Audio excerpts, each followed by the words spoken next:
குடிக்க கொடுத்தார்கள். அவர் அதை ருசி பார்த்து குடிக்க மனதில்லாதிருந்தார்.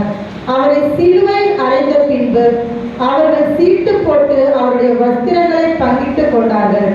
என் வஸ்திரங்களை தங்களுக்குள்ளே பங்கிட்டு என் உடையின் பேரில் சீட்டு போட்டார்கள் என்று தீர்க்கதரிசியால் உரைக்கப்பட்டது நிறைவேறும்படி இப்படி நடந்தது. அவர்கள் அங்கே உட்கார்ந்து அவரை காவல் காத்து கொண்டிருந்தார்கள்.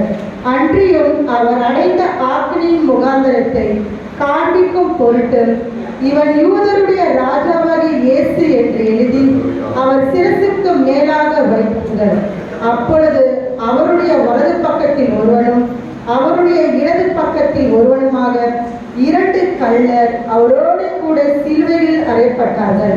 அந்த வழியாய் நடந்து போகிறவர்கள் தங்கள் தலைகளை துலுக்கி தேவாலயத்தை இடித்து 3 நாளைக்குள்ளே கட்டுகிறவனே, உன்னை நீயே ரட்சித்துக்கொள், நீ தேவனுடைய குமாரனானால் சிலுவையிலிருந்து இறங்கி வா என்று அவரை தூசித்தார்கள்.